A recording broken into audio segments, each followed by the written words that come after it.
ઓમ શ્રી ગણેશાય નમઃ. જય શ્રી કૃષ્ણ મિત્રો. અત્યારે પવિત્ર પુરુષોત્તમ માસ ચાલી રહ્યો છે. પુણ્ય કમાવાનો મહિનો ચાલી રહ્યો છે અને આ મહિનામાં આપણે પુરુષોત્તમ માસની કથા મહાત્મય વાર્તા સાંભળીએ છીએ. તો આજે પુરુષોત્તમ માસનો 7મો દિવસ છે. આજે આપણે 7મા દિવસની મહાત્મય કથા સાંભળીશું. મલ માસ પુરુષોત્તમ માસ બન્યો અને આજની કથા વાર્તા ઉમાની કથા જોડે નાનું એવું ભજન કીર્તન ને ભગવાનને વંદના કરીશું. જો આપને વિડીયો પસંદ આવે તો લાઈક કરજો, શેર કરજો ને ચેનલમાં પહેલી વખત છો તો સબસ્ક્રાઇબ જરૂર કરજો. શ્રી કૃષ્ણ ગોવિંદ હરે મોરારી, હે નાથ નારાયણ વાસુદેવા, હરે રામ રામ રામ હરે હરે, હરે કૃષ્ણ કૃષ્ણ કૃષ્ણ હરે હરે. વસુદેવ વસુતમ દેવમ કંસ ચારુ નમર્દનમ દેવકી પરમાનંદમ કૃષ્ણમ વંદે જગતગુરુ. વસુદેવજીના પુત્ર કંસ તથા ચારુણ મલને મોક્ષ આપનાર, માતા દેવકીજીને પરમ આનંદ આપનાર, જગતના ગુરુ એવા ભગવાન શ્રી કૃષ્ણના ચરણોમાં હું વંદન કરું છું, હું નમન કરું છું. બોલો પુરુષોત્તમ ભગવાનની જય. મિત્રો, પુરુષોત્તમ માસ કે અધિક માસ કે મલ માસ જેને કહેવાયો છે તે 3 વર્ષે આવે છે. વાર તિથિ પ્રમાણે જે ચંદ્રમાસ પ્રમાણે ઘટ પડે છે ત્યારે એક માસ તૈયાર થાય છે. 30 દિવસ તૈયાર થાય છે. 3 વર્ષે દર વર્ષે 10 દિવસ વધારાના હોય છે. આમ 3 વર્ષે આવતો આ પુરુષોત્તમ માસ છે ભગવાન શ્રી કૃષ્ણને અત્યંત પ્રિય છે. ભગવાન નારાયણને અત્યંત પ્રિય છે. આ માસમાં સ્નાન, દાન, જપ, તપનો ઘણો મહિમા છે. જે ભક્તો આ માસમાં વ્રત ઉપવાસ કરે છે, કાઠા ગોરમાની પૂજા કરે છે અને દાન પુણ્ય કરે છે તેને 1000 ગણું પુણ્ય ફળ પ્રાપ્ત થાય છે. સાથે જ કથા મહાત્મય પણ સાંભળવાનો મહિમા છે. આજે આપણે સાંભળીએ આ 7મા દિવસના મહાત્મયની કથા. મલ માસ પુરુષોત્તમ માસ થયો એ વિશે. બોલો ભગવાન પુરુષોત્તમની જય. સોનકાદિક ઋષિઓ સૂત પુરાણીને કહે છે, હે મહર્ષિ, તે પછી ગૌલોકવાસી શ્રી કૃષ્ણ ભગવાને શું કર્યું તે આપ અમને કહો, અમે સાંભળવા માંગીએ છીએ. આ સાંભળીને સૂત પુરાણી મુનિ શ્રેષ્ઠોને કહે છે, હે મહર્ષિઓ, તમે મને જે પ્રશ્ન કર્યો છે તે જ પ્રશ્ન નારદજીએ ભગવાન શ્રી નારાયણને કર્યો હતો. શ્રી નારાયણ ભગવાન નારદજીને કહે છે, હું તમને કહું છું તે તમે ધ્યાનથી સાંભળજો. શ્રી કૃષ્ણ પુરુષોત્તમ ભગવાને શ્રી વિષ્ણુજીને કહ્યું, તમે મલ માસને લઈને આવ્યા છો તે ઠીક કર્યું છે. હું મારા ગુણો, કીર્તિ, પ્રભા, ભાવ, ઐશ્વર્ય, પરાક્રમો એવા બધા ગુણોનું દાન આ મલ માસને આપું છું. તેમજ લોકમાં તથા વેદમાં મારું પુરુષોત્તમ નામ જાણીતું છે. હું આ મલ માસને તે નામ આપું છું. તેનો સ્વામી હવેથી હું થઈશ. મારી સમાનતા પામીને આ મલમાસ બીજા બધા મહિનાઓમાં શ્રેષ્ઠ થશે. વળી તે જગતમાં પૂજ્ય તથા વંદન લાયક થશે. આ માસને મેં મારું નામ આપ્યું છે, તેથી આ માસ પુરુષોત્તમ માસ કહેવાશે. આ માસની જે પૂજા કરશે તે સર્વ દારિદ્ર્યમાંથી મુક્ત થશે. આ માસમાં તીર્થ વ્રત અને દાન કરનાર અઢળક ધનના માલિક બનશે અને મુક્તિ મેળવશે. જે કોઈ આ માસને યથાવિધિ પૂજા કરશે તેના પાપો બળીને ભસ્મ થશે. યોગી લોકો સંયમમાં રહીને તપ કરી ઘણું સહન કરે છે, છતાં તેઓ મારા આ ધામને પામી શકતા નથી. પરંતુ જે આ પુરુષોત્તમ માસની પૂજા અને વ્રત કરશે તે જન્મ મરણના ભયમાંથી મુક્તિ પ્રાપ્ત કરીને આદિ વ્યાધિ તથા ઘડપણથી ઘેરાયેલા સંસારને ફરી કદી પામશે નહીં. તે મારું પરમધામ પામશે. આ માસનો અધિષ્ઠાતા આજથી હું સ્વયં શ્રી કૃષ્ણ છું અને તેને પ્રતિષ્ઠા આપું છું. તેનું નામ પુરુષોત્તમ માસ આપું છું. તેના ભક્તોની ચિંતા રાત દિવસ હું જ કરવાનો છું. તેમના અપરાધોને હું જ ક્ષમા કરીશ. બધા કરતા ભક્તો મને વધુ પ્રિય હશે. અજ્ઞાની અને મૂર્ખ લોકો આ પુરુષોત્તમ માસમાં જપ, તપ, નિયમ અને દાન નહીં કરે. આ લોકમાં તેને દુઃખ પણ સહન કરવું પડશે. તે કદી ભાઈ, સંતાન, સ્ત્રી, ધનનું સુખ પ્રાપ્ત કરી શકશે નહીં. ભગવાન શ્રી કૃષ્ણ કહે છે કે ભગવાન નારાયણ અને મલ માસને કે હું ફરીથી કહું છું કે આ માસમાં મારું પૂજન, વ્રતદાન વગેરે કરવામાં આવશે તો તે સર્વ સુખો સહેલાઈથી પ્રાપ્ત કરી શકશે. કેમ કે બધા મહિનાઓમાં આ માસને ઉત્તમ કર્યો છે. માટે લક્ષ્મીપતિ, તમે આ મલમાસની ચિંતા છોડી દઈને જેને મેં પુરુષોત્તમ માસનું નામ દાન આપ્યું છે તેને લઈને વૈકુંઠમાં જાઓ. ભગવાન નારાયણ નારદજીને ઉદ્દેશીને કહે છે, હે નારદ, ભગવાન શ્રી કૃષ્ણના આવા વચનો સાંભળીને ભગવાન વિષ્ણુએ તેમને પ્રણામ કરીને અધિક મલમાસ સાથે ગરુડ ઉપર બેસીને પાછા વૈકુંઠ લોકમાં આવ્યા. તે દિવસથી મલમાસ પુરુષોત્તમ માસના નામે ઓળખવા લાગ્યા. શ્રી બૃહદ નારદીય પુરાણના પુરુષોત્તમ મહાત્મયના મલમાસ પુરુષોત્તમ માસ થયો નામનો 7મો અધ્યાય અહીં સંપૂર્ણ થાય છે. બોલો ભગવાન શ્રી કૃષ્ણની જય. તો મિત્રો, હવે આપણે સાંભળીશું પુરુષોત્તમ માસના 7મા દિવસની મહાત્મયની કથા. વાર્તા ઉમાની કથા. બોલો ભગવાન પુરુષોત્તમની જય. એક દિવસ શિવજી અને પાર્વતીજી સામાન્ય સ્ત્રી પુરુષના સ્વરૂપમાં લટાર મારવા નીકળ્યા. આ સમયે પુરુષોત્તમ માસ ચાલતો હતો. લોકોના તો ટોળે ટોળા નદીએ સ્નાન કરવા જતા હતા. કાંઠા ગોરમાનું પૂજન અને કથા વાર્તા સાંભળતા હતા. દાન દક્ષિણા આપીને દેવ દર્શન કરતા હતા. ઠેક ઠેકાણે કથા વાર્તા ચાલતી હતી. ચોમાસું પૂરું થવા આવ્યું હતું. ખેતરો ધાન્યથી લચી પડતા હતા. શિવજી અને પાર્વતીજી આવા એક ખેતરમાંથી કેડી કરી ચાલવા લાગ્યા. એ બાજરીનું ખેતર હતું. કેડી ઉપર બાજરિયા પડ્યા હતા. એમનું એક બાજરિયું પાર્વતીજીના ઝાંઝરમાં ભરાઈ ગયું. પાર્વતીજીનું આ વખતે ધ્યાન ન હતું. જ્યારે તેઓ ખેતરની બહાર નીકળ્યા ત્યારે પાર્વતીજીની નજર પગના ઝાંઝરિયામાં ભરાયેલા બાજરિયા ઉપર પડી. બાજરિયામાં લીલાછમ દાણા ચમકતા હતા. પાર્વતીજી બંને હાથ વડે બાજરિયું મસળીને દાણા કાઢીને ખાવા લાગ્યા. બાજરિયાના કૂણા દાણા ખાતા જોઈને શિવજી બોલ્યા, હે દેવી, ખેતરના માલિકને પૂછ્યા વગર તમારાથી બાજરિયું ખવાય નહીં. એ ચોરી ગણાય. તમે પાપમાં પડ્યા. હવે આ દોષમાંથી મુક્ત થવા માટે બાજરાના દાણા ખાધા હોય તેટલા દિવસ આ ખેતરના માલિકને ત્યાં રહીને કામ કરો. ખાધેલા દાણા 365 હતા. પાર્વતીજીએ આ વાત સ્વીકારી લીધી. શિવજી પાર્વતીજીને ત્યાં જ મૂકીને ચાલ્યા ગયા. પાર્વતીજીએ બ્રાહ્મણીનું રૂપ ધારણ કર્યું અને ખેડૂતની ઝૂંપડીએ આવ્યા. પુરુષોત્તમ માસ ચાલતો હતો, તેથી ખેડૂત અને તેની પત્ની નદીએ નહાવા અને દેવ દર્શન કરવા ગયા હતા. ખેડૂત સામાન્ય સ્થિતિના હતા. પતિ પત્ની ઘણા ધર્મનિષ્ઠ હતા. તેમને એક 10 વર્ષની દીકરી હતી.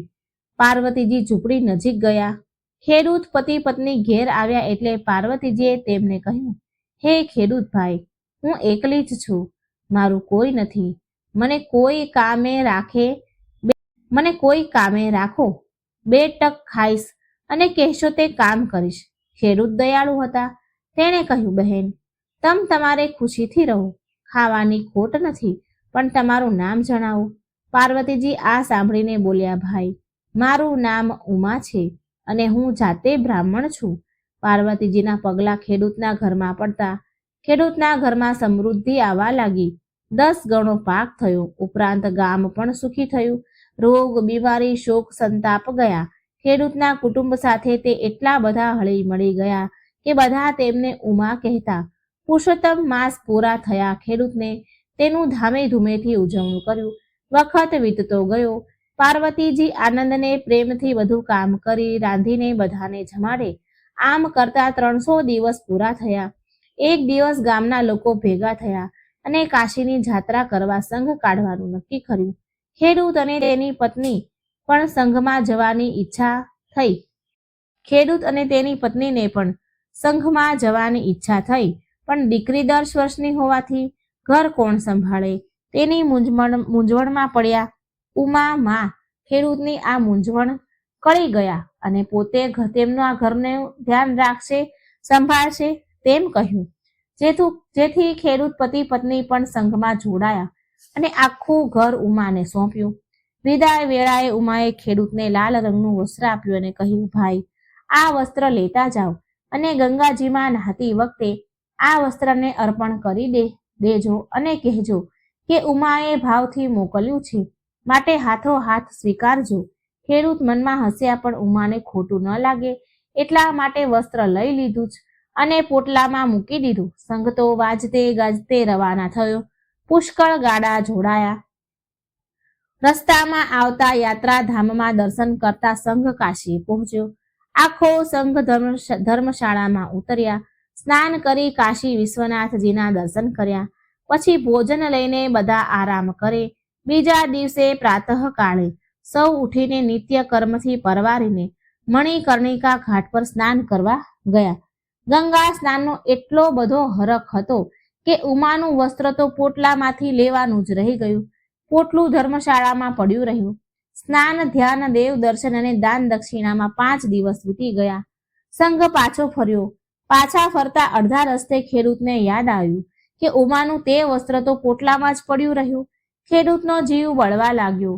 એ તો ગયા સંઘપતિ પાસે અને જઈને વિનંતી કરી, સંઘ 5 દિવસ અહીં રોકાય તો હું વસ્ત્ર ગંગામાને દેતો આવું. સંઘના આગેવાનો જંગલમાં રોકાવાની ના પાડી દીધી એટલે ખેડૂત અને તેની પત્ની એકલા પાછા ઘસીને ગયા. આ બાજુ સવાર પડતા સંઘના આગેવાને સંઘને આગળ વધવાનો આદેશ આપ્યો. રાવટીઓ સંકેલી લેવાઈ. બધાએ સામાન બાંધીને ગાડામાં મૂક્યો. ગાડાવાળાઓએ બળદને ઊભા કરવાની કોશિશ કરી પણ એક પણ બળદ ઉઠતો નથી.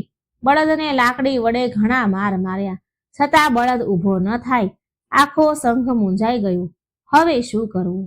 આખરે થાકીને ફરી ત્યાં જ પડાવ નાખ્યા. બળદ સાજા ન થયા ત્યાં સુધી આગળ વધવાનો ઉપાય જ ન હતો.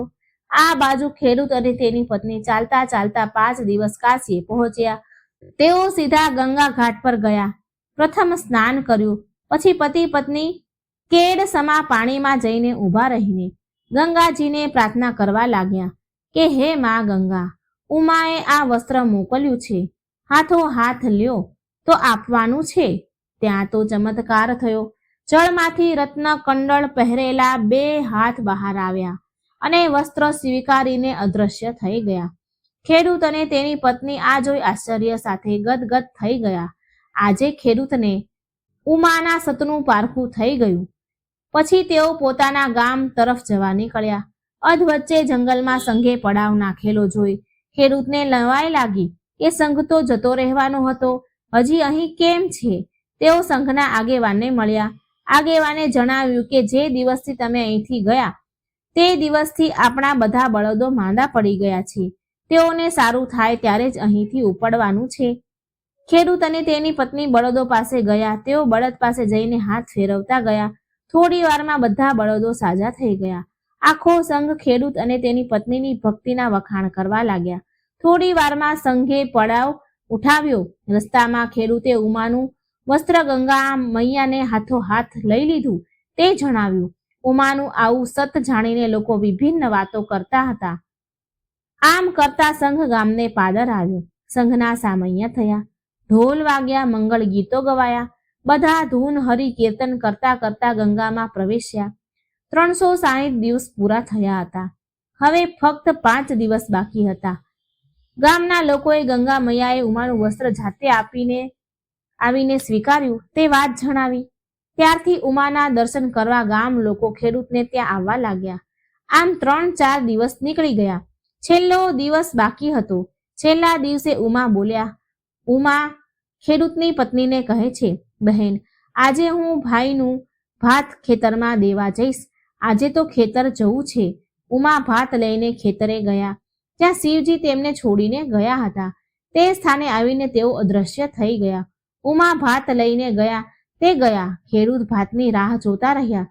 સાંજે ઘેર આવીને પત્નીને પૂછ્યું, આજે ભાત મોકલ્યો નથી? ત્યારે પત્નીએ જણાવ્યું કે ભાત લઈને તો ઉમા સવારના 10 વાગ્યાના નીકળ્યા છે. તે તમને મળ્યા નથી કે શું? આ વાત જાણીને ખેડૂત અને તેની પત્ની ચિંતા કરવા લાગ્યા. તેઓ બંને તરત ઉમાની શોધખોળ કરવા નીકળી પડ્યા. આખું ગામ ફરી વળ્યા પણ ઉમાનો કોઈ પતો લાગ્યો નહીં. છેવટે ઘેર આવીને ખેડૂત પત્નીને જણાવે છે કે ઉમા આવીને મને થાળી પીરસી તો જ જમું, નહીતર હું ભૂખ્યો રહીશ. ઉમા આવે અને મને થાળી પીરસે. આમ કરતા 4 દિવસ વીતી ગયા. પતિ સાથે પત્નીએ પણ જમવાનું ત્યજી દીધું હતું. 5મા દિવસે પાર્વતીજી પ્રગટ થયા. 4 દિવસના ભૂખ્યા પતિ પત્ની ઉમાના પગે પડ્યા. તરત પાર્વતીજીએ પોતાનું અસલ સ્વરૂપ ધારણ કર્યું અને પતિ પત્નીને આશીર્વાદ આપ્યા. દર્શન આપ્યા. આશીર્વાદ આપીને પાર્વતીજી જવા લાગ્યા. ત્યારે ખેડૂતની પુત્રીની વિનંતીથી તેને ભાઈ મળશે તેવા આશીર્વાદ આપ્યા. આશીર્વાદના બળે ખેડૂત પત્નીને 9મા માસે પુત્ર રત્ન પ્રાપ્ત થયું. પવિત્ર પગલાં જો પડે, પાવન થાય ઘર બાર, સફળ થાય અવતાર, સુખ સંપત્તિ સર્વ મળે. હે પુરુષોત્તમ ભગવાન, તમે જેવા આ ખેડૂતને ફળ્યા તેવા આપનું આ વ્રત કરનાર, કથા કહેનાર, કથા સાંભળનાર, કાંઠા ગોરમાની પૂજા કરનાર સર્વને ફળજો. બોલો પુરુષોત્તમ ભગવાનની જય. તો મિત્રો, આપણે સાંભળ્યું પુરુષોત્તમ માસના 7મા દિવસની કથા, વાર્તા, મહાત્મય. મને આશા છે કે તમને આ વિડીયો જરૂર પસંદ આવ્યો હશે. તો કમેન્ટ બોક્સમાં જરૂર જણાવજો. પુરુષોત્તમ માસનું નામ, પુરુષોત્તમ ભગવાનનું નામ કમેન્ટ બોક્સમાં જરૂર લખજો. ભગવાન શિવ શંકર, માતા શક્તિની પૂજા ગોરમાના રૂપમાં થાય છે. રામેશ્વર કે જેવા રામના ઈશ્વર પણ છે અને રામજીના ઈશ્વર પણ જેવા શિવજી છે તેવા પ્રભુને આપણે વંદન કરીએ અને પ્રભુને પ્રાર્થના કરીએ. હે મહાદેવ, હે મા પાર્વતી, જે કોઈ આ પુરુષોત્તમનું વ્રત કરે એના સર્વ મનોકામના પૂરી કરજો, સર્વ દુઃખ દૂર કરજો, કષ્ટ કાપજો, સદબુદ્ધિ આપજો, સારું આરોગ્ય આપજો, સારું સ્વાસ્થ્ય આપજો. બોલો પરમ ભગવતીય વિષ્ણુ શક્તિપતિ મહાદેવની જય.